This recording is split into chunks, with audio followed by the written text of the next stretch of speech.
Hello and welcome. Nigeria Labour Congress sets Monday, September the 28th to begin nationwide strike and protests against electricity and fuel price hike. Central Bank Monetary Policy Committee reduces benchmark interest rate from 12.5% to 11.5% for the second time this year. Re-elected Governor of Ondo State Gordon Obaseki and his deputy received their certificates of return as Obaseki extends the olive branch to Adams Oshomole and Osage Izeyamu. And tensions between the United States and China flare at the UN General Assembly as President Trump blames China over the spread of coronavirus. Plus, we'll have business, sports, and later on news from our studios in London. On business news tonight, Nigeria's central bank to sanction commercial lenders over failure to grant loans to farmers under the Anchor Borrowers Program. On sports news tonight, the Federal Ministry of Youth and Sports Development pledges support for Daniel Igali in his bid to become a member of the United World Wrestling Bureau.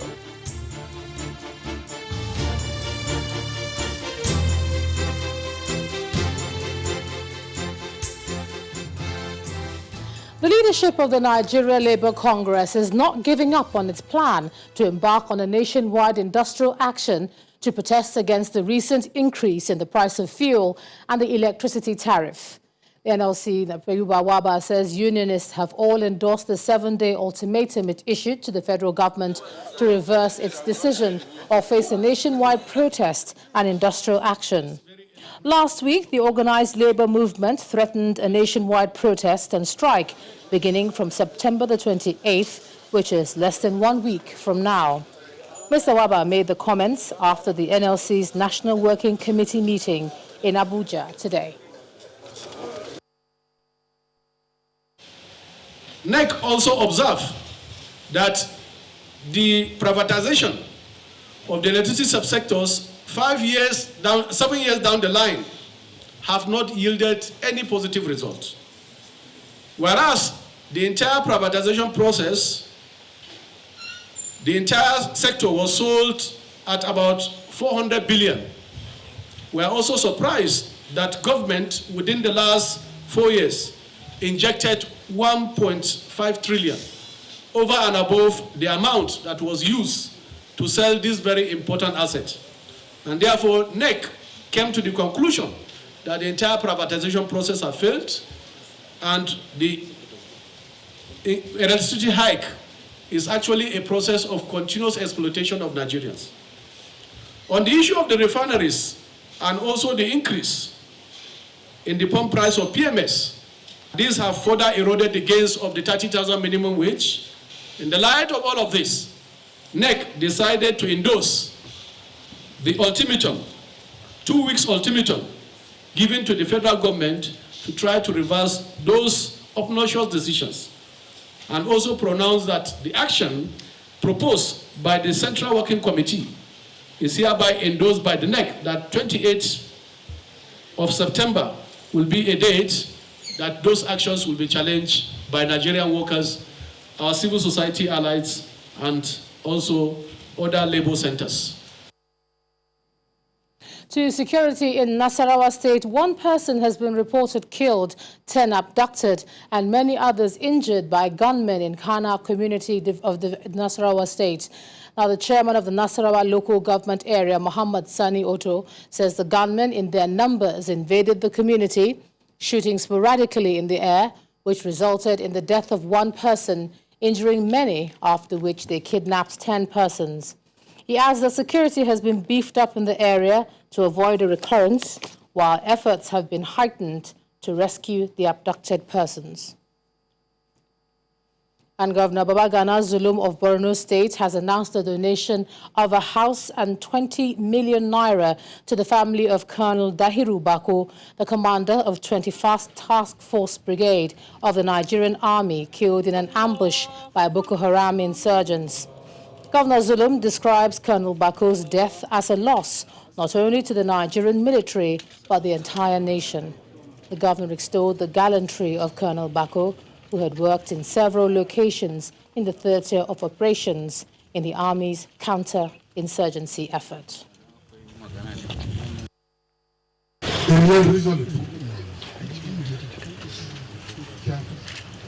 Committed in the parliament. He is responsible for disseminating the relative Boko Haram insurgency in the state. More so, not only Borno State, even the other states. We shall remember him forever, the contributions that he has done. Give people of Borno and Yobe State and to the nation in general. May Almighty Allah in His infinite wisdom reward him.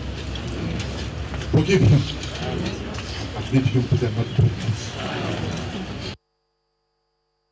And from Borno, we move to Nasarawa State, and Alhaj Abdullahi Sule has ordered the evacuation of victims of flood in Nasarawa town of Nasarawa local government area to safer areas. He gave the order when he visited the area to sympathize with affected persons. Governor Sule also ordered the State Emergency Management Agency to provide food items and materials to the victims, while cautioning against blocking of water channels and building on water lines.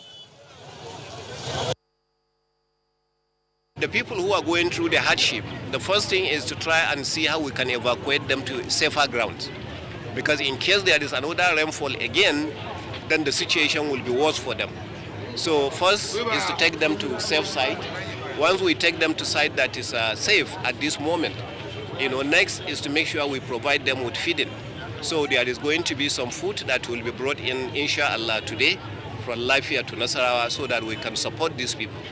Then by tomorrow, we are also going to look at some building materials, such as cement, zinc, nails, and other things that the people will need immediately for those who are not badly affected so that they can start taking care of themselves.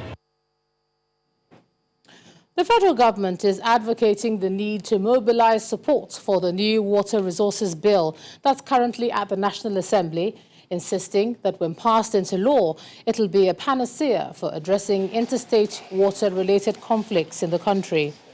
The Minister of Information and Culture, Lai Mohammed, explains that those criticizing the bill on the ground that when passed into law, it will limit individuals' access to potable water are only being mischievous.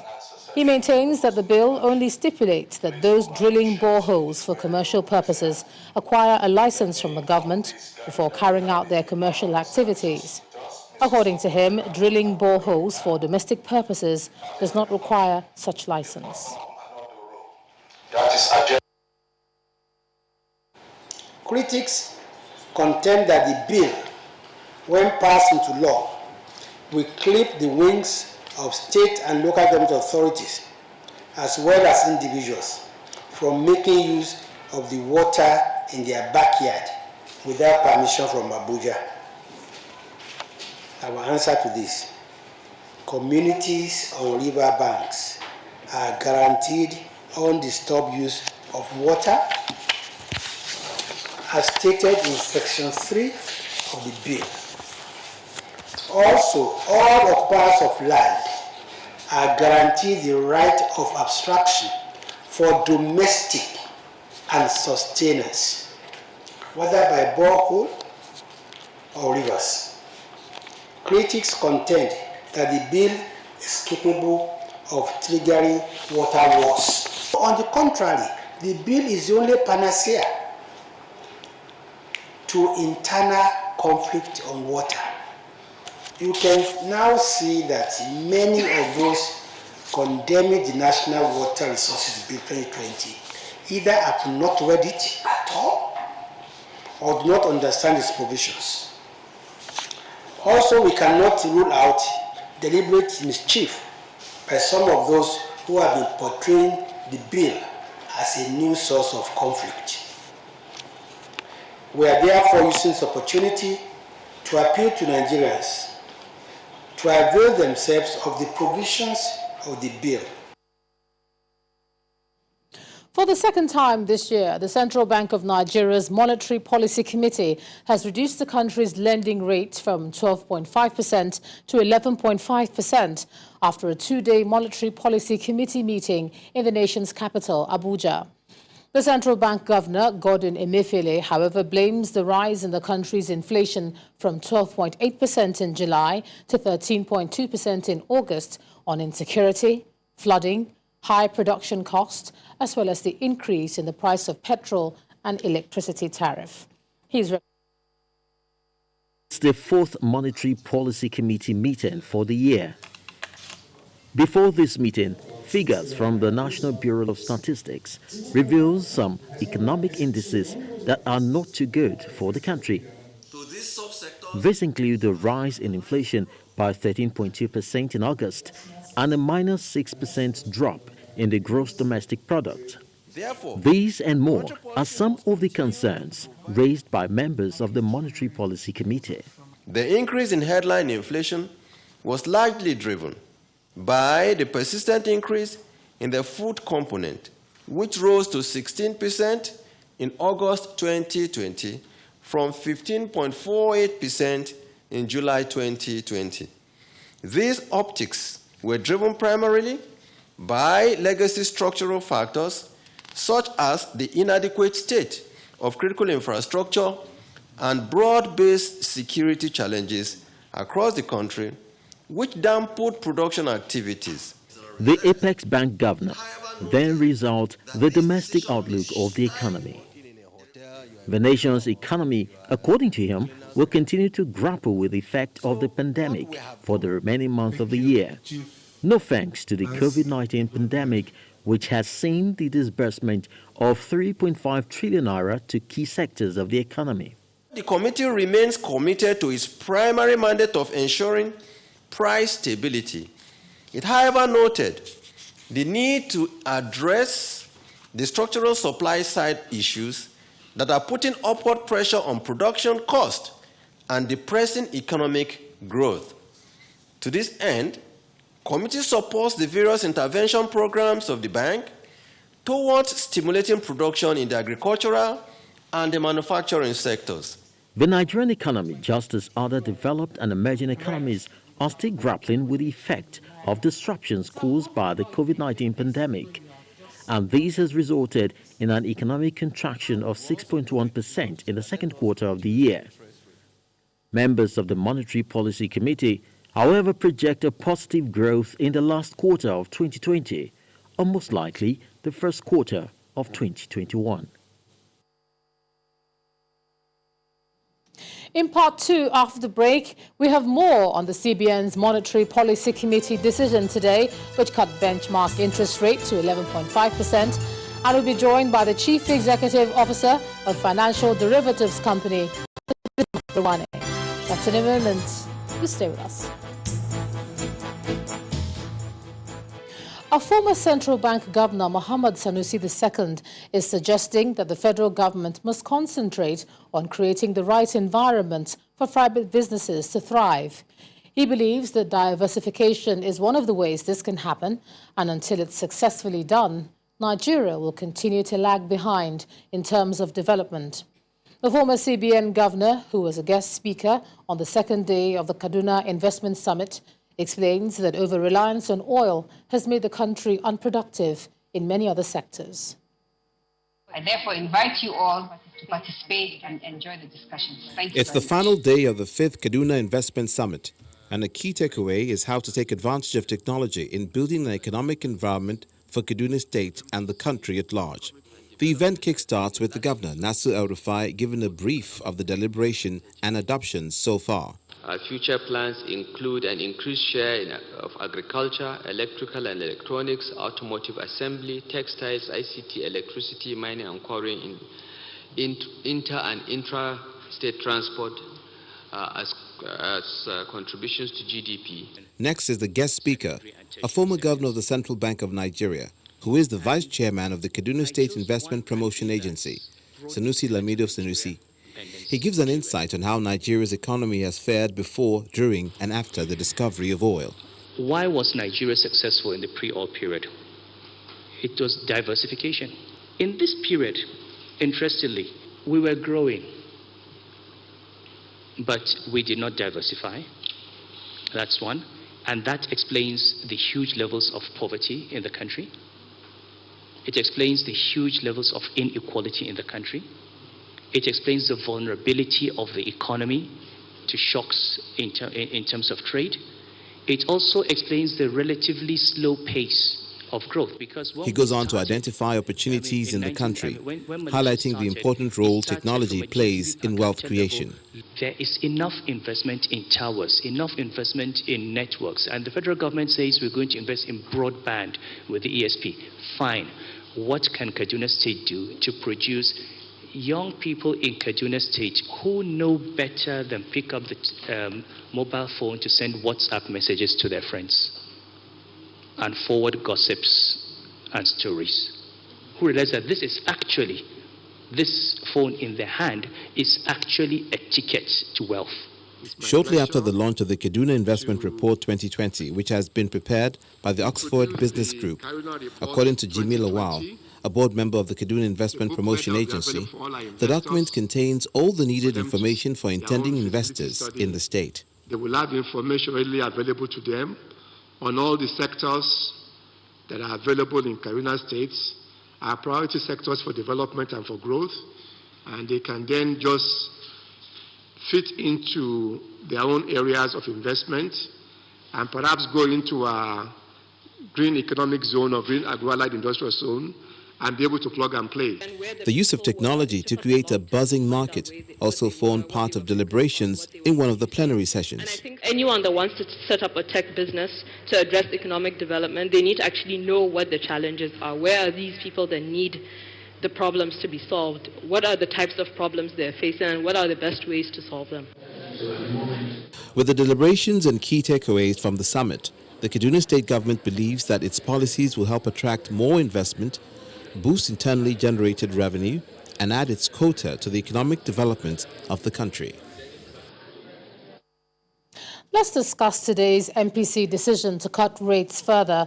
I'm now being joined on the news at 10 by the CEO of Financial Derivatives Company, Mr. Bismarck Rewani. Thanks a lot for joining us on the news at 10. Thanks for having me. It's good to see you in the chair on a day like this. Usually you go status quo. It was cut in May. What do you call this now? We call this deja vu. We've been here before.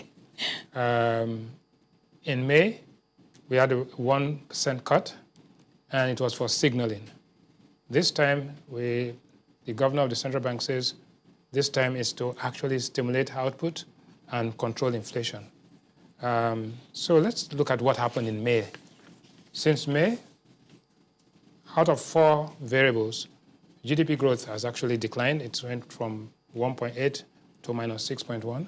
The exchange rate, the parallel market, moved from 460 to 464. It had actually got to 475 and had got back. Inflation went from 12.4 to 13.2, and money supply growth was marginally up. Credit growth also was there, but it didn't have the complete and total impact that was expected in terms of materiality. But let us step back a little bit and look at what has happened, what we say going with the flow. The Central Bank of Nigeria, like its peers, both in Africa and in Europe and the States, so the Bank of England is considering negative rates. The United States Federal Reserve is saying that they will keep rates low at 2023. South Africa has maintained status quo at 3.5, and Ghana was unchanged. However, these countries don't have the rate of inflation that we have. So our biggest problem is inflation. Now we are haunted by what we call a quadrilemma, 4 unpleasant outcomes. Contraction and growth, targeted for the year of minus 5.4, galloping inflation, 15% is the pessimistic scenario. Unemployment could go as high as 35%. That means 1 in 3 people will be unemployed. And then the currency pressures. Now, this is what we face. Also, the recession is biting harder. We are in a recession because definitely Q3, we're going to have negative growth. So Q2 and Q3. The point is, when are we going to recover? If you look at the graphs shown here, you'll find that Ghana is the only one of these 3 countries that is going to have positive growth this year with some luck. So Nigeria is not alone in this. The big thing is that it's inflation. And the central bank governor spent a lot of time talking about inflation and its components. He did allude to the fact that inflation was due to structural rigidities, one, and two, supply shocks. But inflation is not a binary choice. It's a question of complement. There's cost push and demand pull inflation. So in this case, look at what has happened. Transport fares have gone up by 8.6% because of the adjustment in petrol costs. Distribution costs are spiraling. Price of flour, in particular, has gone up by almost 2.3% in the last week. But money supply growth has already pushed, and then exchange rate pass-through effect. So everything is combined. So what is the effect? What is this going to do? There's what in economics we call what they call the marginal propensity to consume and to save. For every naira you earn, you spend some and you save the rest. So when you bring interest rates down, what happens is that you discourage savings and you encourage consumption. That itself is inflationary. So the truth is that for every dollar we spend in the country, and forgive me for using the word dollar because we're dollarizing things, 84 cents is spent on consumption and 16 cents is saved. That includes your pension, your compulsory saving as well. But more important is that for every naira spent, 10 kobo is spent on direct or indirect imports. That's what we call the marginal propensity to import. So this move is a correct move in one sense, but the time lag between when you make policies and when you get the impact is much longer. So it is very optimistic to think that, like putting up a switch, that because interest rates have come down, it will automatically translate into more loans, cheaper loans, and output will increase, and then prices will come down. No, what should they have done in the alternative? Should they have? No, there was no easy alternative. Yeah. The truth is that they laid a very strong case for bringing down interest rates, a strong case for increasing interest rate, and a strong case for keeping it where it is. So there are no easy options. But the point is that we cannot be too optimistic. And quite frankly, we took a basket of goods between July and now, 10 products. The 10 products, we had 5 of them were flat. And which were the flat ones? Rice, 28,000. In July, 28,000 today because of the flood and whatever it is. Beans, 18,000 in July, 18,000 now. Gari was the only one that came down from 15,000 to 13,500. Yams increased went down from 3,000 to 1,000 in the sense that this is the season to harvest New Yam Festival. Now, onions, we've seen a spike in onions from 25,000 naira to 38,000 naira. Tomatoes stayed flat at 35, pepper stayed flat at 15. But then the protein, which is chicken, has gone up by 25% from 1,200 to 1,500. Turkey is not in season because Christmas is coming in 2 months. And fish actually went up from 1,000, that's mackerel, went up to 1,200. So what are you going to see coming forward? The expectation that bank credit will increase and expand is optimistic. It's going to take time. 2, the World Bank meeting is on 12th to 18th of October. At this meeting, everybody's going to be talking, and that's where you get the endorsement of the World Bank for your programs, including your budget. And also, the World Bank board is going to meet on our power reform financing. That's some things have to happen, okay? Stagflation is here. That is high inflation and low growth. And stagflation is a very rare and difficult phenomenon, and we have to stay ourselves out of it. Inflationary pressures, both cost push and demand pull, will remain here. So the central bank itself, in its statement, said expecting inflation to get up to 14.15%, but we think it will get to 15%. Now, if inflation is at 15% and your interest rates are at 2%, you're having a 13% interest rate inflation differential. It can only bring about additional pressures in terms of your external balance. So that's something that everybody has to be concerned about. The budget will be presented by Mr. President in October, and external reserves will come under some pressure. And of course, the currency will continue to be volatile. But all of these things can be contained and managed, and will be managed. But expectations, we shouldn't think that tomorrow morning we're going to have, uhuru. the truth is that there's hard work to be done, and quite frankly, except you're Houdini, I can't see how any magical fit. So it's going to be a tough Q4.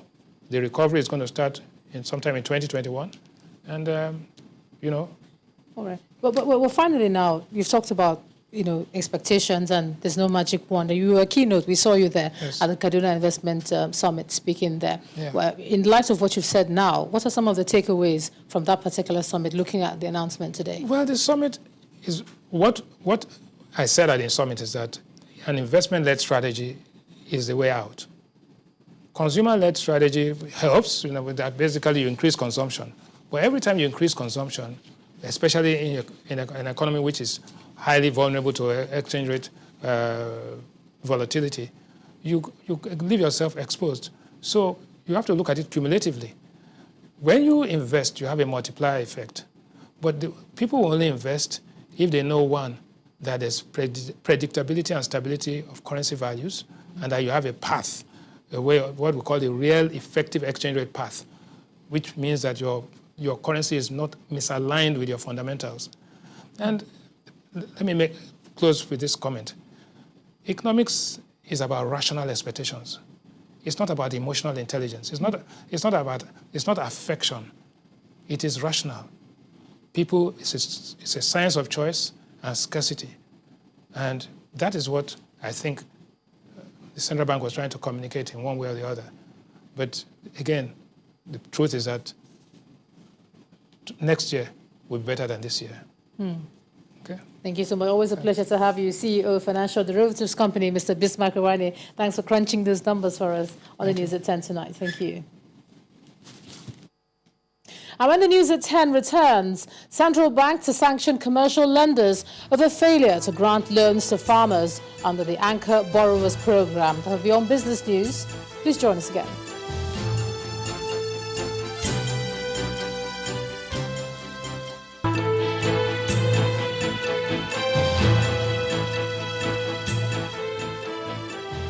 Welcome back to the News at 10.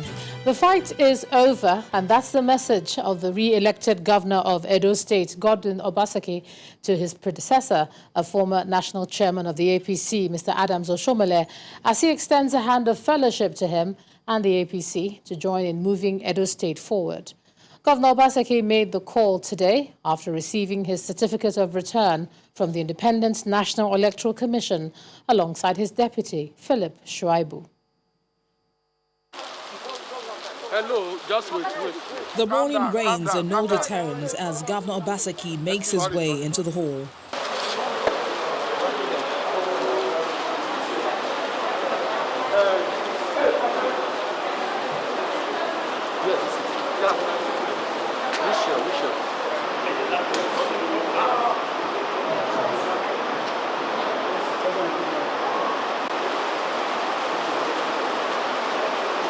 His deputy, Philip Shuaibu, is here as well.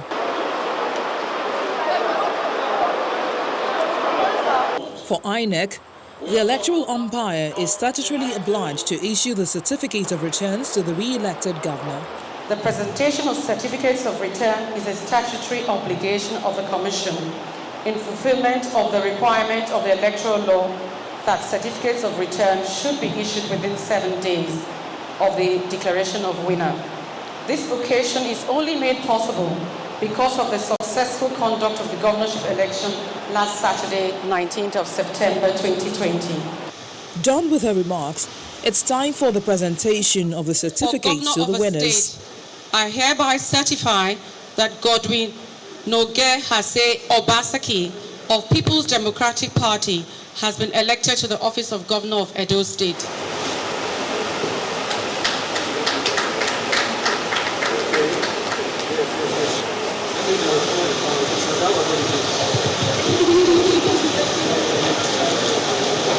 It is signed and sealed.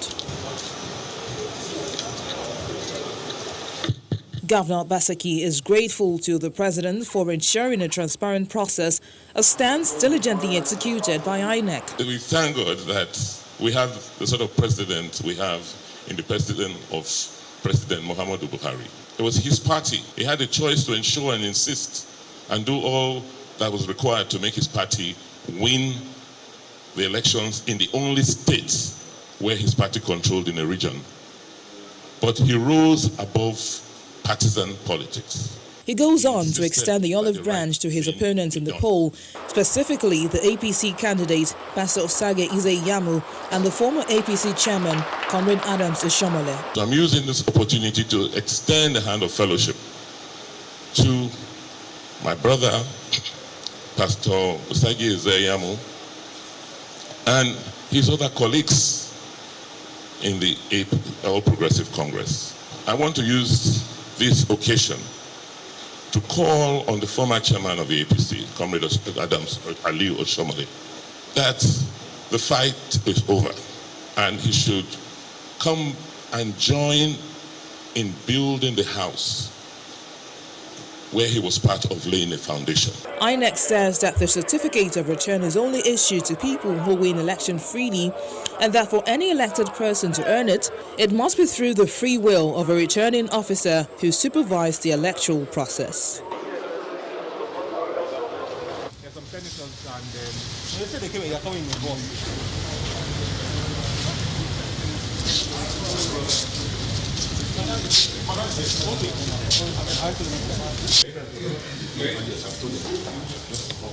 And after receiving the certificate of return, Governor Obaseki embarked on a thank you visit to neighboring Delta states in appreciation of the support he got from Governor Ifeanyi Okowa during the election.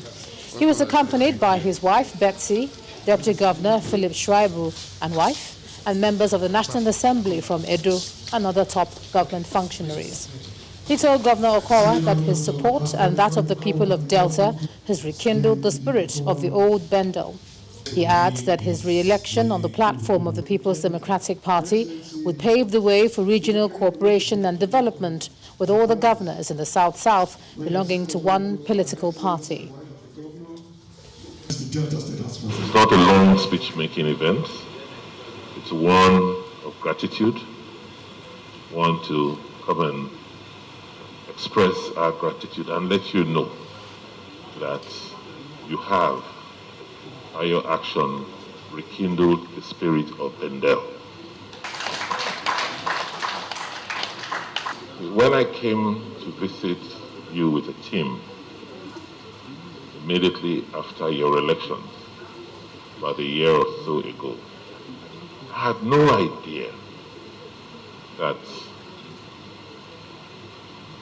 I will find myself in the same party as you,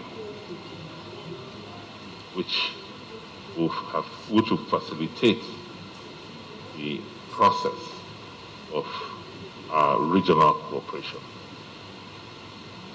Here I am, again in this house, sitting in the same position, belonging to the same party as you. You know, on behalf of all of us from Edo State, we are here to say we truly, really appreciate you. And on his part, Governor Okowa advised Governor Obaseki to show magnanimity towards everyone, including the opposition. He adds that Governor Obaseki's re-election is one that will foster development, integration, and consolidation in the South-South region. We thank God for your victory. All glory and honor will go to the Lord our God. And it is our prayer that God will see you through, because we know that you mean well for the people of Edo State. You did display it in the first 4 years. And I know that God will give you the enabling grace to do all that you are set out to do for your people. Because they've taken politics to a very high note. Because when we're leaving Benin, we saw the amount of tribulation. Every road we passed through, because I went by road, I was actually very surprised. People were excited. And that now means that they'll be expecting a lot from you. It's my prayer that God will provide a resource for you to meet up with their needs. Meanwhile, those who feel aggrieved about the outcome of the Edo governorship election now have a window to seek redress, as the president of the Court of Appeal, Mrs. Monica Dongban Nemsen, has constituted a panel to preside over petitions arising from the just concluded election. The tribunal's secretary said in a statement that the panel will conduct sittings at the High Court Complex, Sapele Road, Benin City. Aggrieved candidates are expected to file their petitions within 21 days after the date of the declaration of results, in line with Section 134, subsection 1 of the Electoral Act. Staying with politics, and ahead of next month's governorship election in Ondo State, the People's Democratic Party is promising it'll improve the economy of the state, ensure food security, reduce school fees, as well as medical bills. The governorship candidate of the party, Mr. Eitayo Jegede, made these promises as he concludes his campaign tour of Akure North local government area. The campaign train of the PDP governorship candidate in Ondo State, Eitayo Jegede, returns to Akure North as he wraps up his tour of the local government area in Ondo Central Senatorial District. This leg of the campaign takes the PDP candidate and his team to Iju to pay homage to the traditional ruler of the community and for his royal blessings. Thereafter, he addresses the crowd of PDP supporters waiting at the rally ground. The routine is the same in other communities, including Ita-Ogbolu, Odudu, Isinigbo, and Obaile, where supporters declare their loyalty to the PDP. We are very happy to come out en masse, men and women, old and aged. We have been here since 10 o'clock, expecting him. And since then, we have been dancing, jubilating, and no accident of any kind. And I'm very sure Barrister Eitayo Jegede will emerge as our governor come 10/10/2020. Can't you see our people here? They are very happy to welcome our next governor. The next governor is Eitayo Jegede, for sure. Eitayo Jegede says he feels confident of the people's mandate, promising that the PDP government will ensure the dividends of democracy get to the people. We have told them that the high fees being charged in the hospital by this regime is going to come down. We have told them that we will improve the economy. For food security, we will ensure that our farmers get input and we clear the lands for them. For those who are trading, we are sure that we assist them by giving them loan to boost their trade. By doing that, we're creating employment. And they are quite receptive. God will help us. Come 10th of October 2020, we will win the election. Promises that the PDP candidate hopes will help garner more support for the party to help seal the victory when the elections hold in October. From politics, we move on to business news. Here's Teniola Shobowale.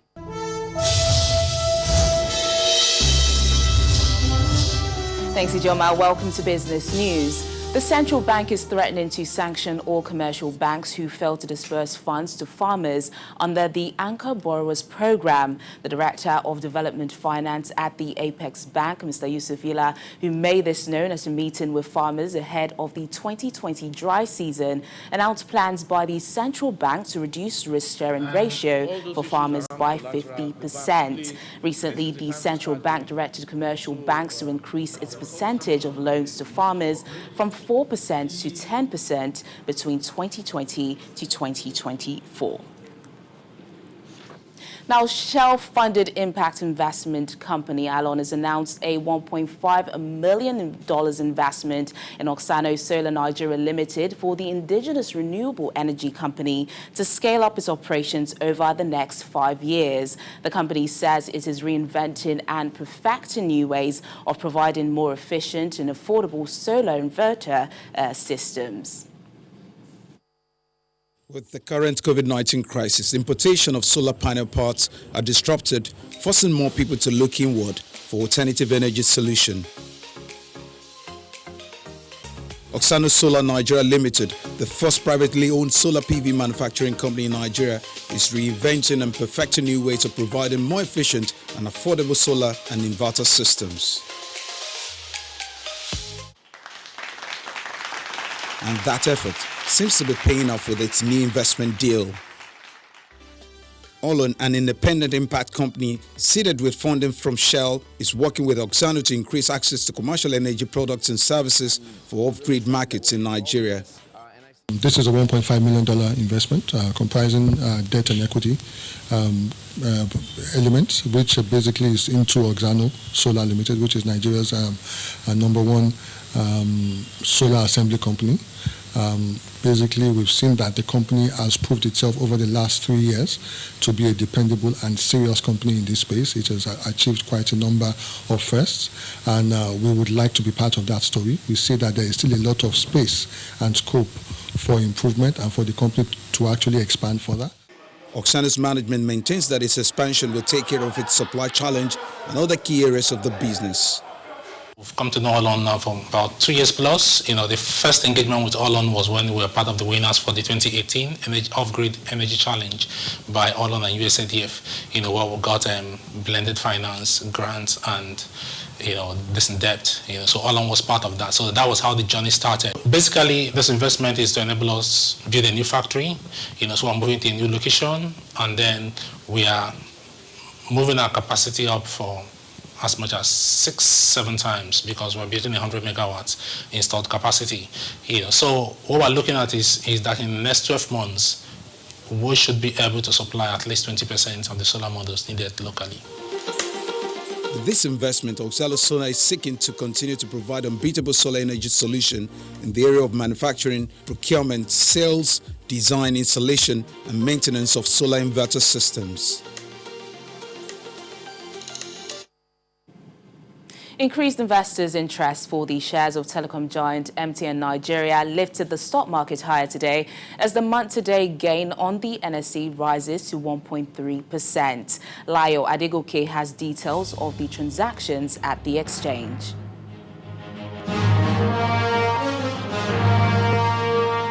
Thank you for joining us for the Stock Market Report.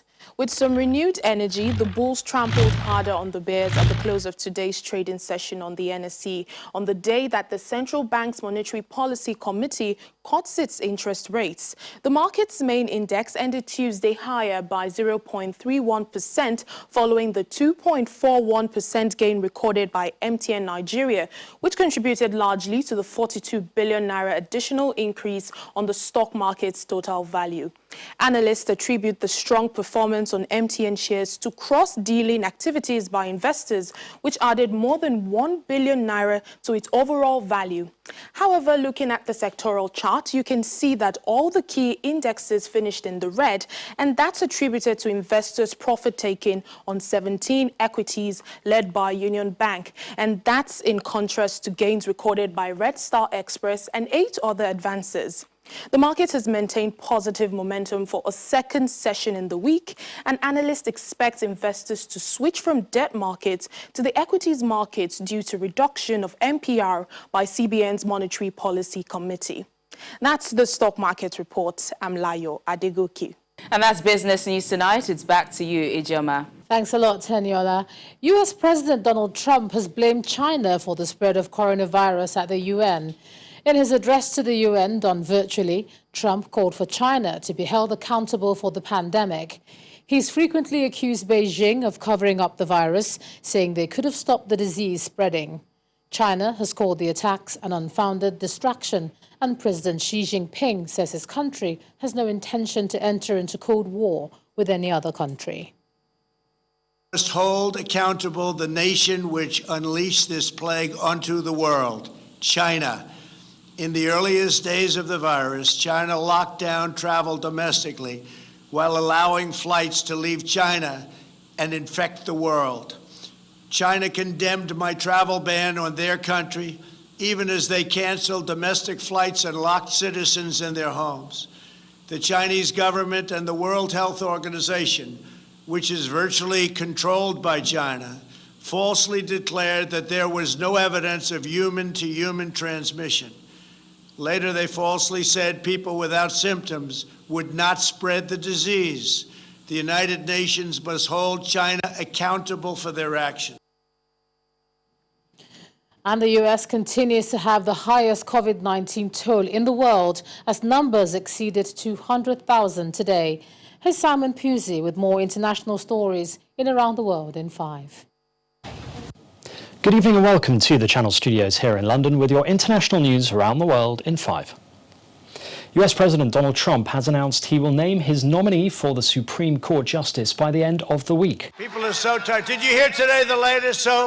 The plan has launched a high-stakes battle ahead of the presidential election on the 3rd of November. Mr. Trump wants to replace Ruth Bader Ginsburg, a liberal stalwart who died on Friday, aged 87, with a conservative. This would cement a right-leaning majority on the US's highest court, where justices serve for life or until they choose to retire. Let's say I make the announcement. Italians have voted in a referendum to cut the size of the country's parliament by more than a third. Almost 70% of people voted in favour of the change, with the number of MPs in the lower house being reduced from 634 to 400. The Senate will also be downsized. The referendum was pushed by one of the governing forces with the argument the move would save the country €1 billion over 10 years. But critics argue it will weaken the authority of Parliament and deliver minimal cost-saving benefits. The former Mali Defence Minister and retired Colonel Ba Ndao has been named interim president, while the leader of the junta will be vice president. Mali's ruling junta has come under intense pressure from leaders of the Economic Community of West African States to return power to civilians following the August the 18th coup that overthrew President Ibrahim Boubacar Keïta. It is unclear whether the arrangement will satisfy ECOWAS, which last week threatened to step up economic sanctions and impose a total embargo on landlocked Mali if its conditions were not met. Colombian workers and students have protested against social and economic policies of President Ivan Duque amid an economic crisis and reports of police brutality. The death this month of a man detained and repeatedly stun-gunned by police led to nights of protests in the Bogotá and satellite city Soacha that killed 13 people with hundreds more injured. Hundreds have gathered in Bogotá's central Bolivar Plaza, with some protesters throwing rocks at police outside the seat of the country's top courts before being dispersed. In Australia, at least a third of 270 whales stranded off Tasmania have died and more are feared to be dying. That's according to rescuers. However, crews were able to save 25 of the animals on Tuesday and are aiming to escort more back to the sea. The pilot whales were discovered in shallow waters off the west coast of the island on Monday. It's unknown what drew the whales to the shore. Marine biologists say the rescue mission will likely take days. Beachings are common in the region, but one of this size has not been seen in over a decade. A massive wave of rubbish has washed up on the beaches of Omoa in northern Honduras, leaving former pristine beaches covered in piles of garbage. The rubbish, made up of cans, bottles and plastics, is so big it's formed a layer floating several feet deep into the ocean. Honduran authorities declared the garbage is coming from the mouth of the Montegua River in nearby Guatemala. In addition to ecological damage, the eyesore is hitting the tourist-dependent beaches economically as well. Local media report the Honduran government has sent an official complaint to Guatemala, asking the neighbouring nation to take immediate steps to halt the trash washing out to sea. And finally, a sight you don't see every day, a man riding a horse down a US highway in rush hour traffic. The man, who is an activist known as Dreadhead Cowboy, has become popular in the city of Chicago for riding his horse during a number of protests and events. The stunt, which was accompanied by a motorcycle escort, caused large tailbacks on the road. Adam Hollingsworth stood on the horse triumphantly after he was pulled over by police. He was then arrested and later charged with multiple offences. And that's your international news around the world in 5. And now back to the Channel Studios in Lagos.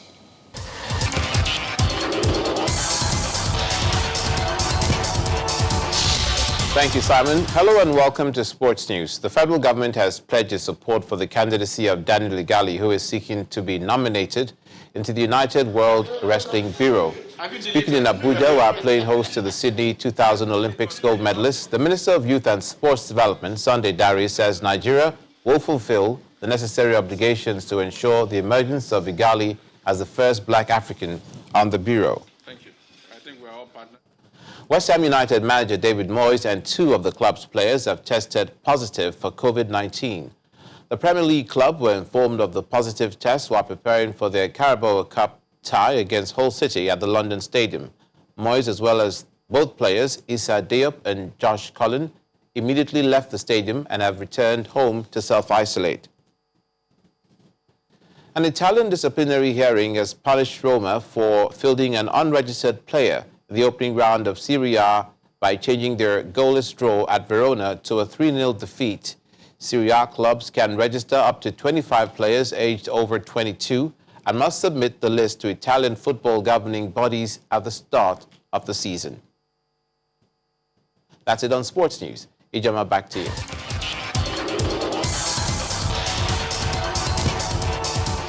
Thank you, Olumide. And the main news again. The Nigeria Labour Congress today set Monday, September the 28th, to begin a nationwide strike and protest against electricity and fuel price hike. That's the news at 10 tonight. Thank you so much for staying with us. I'm Ijoma Unyato. You have a great night. Good night.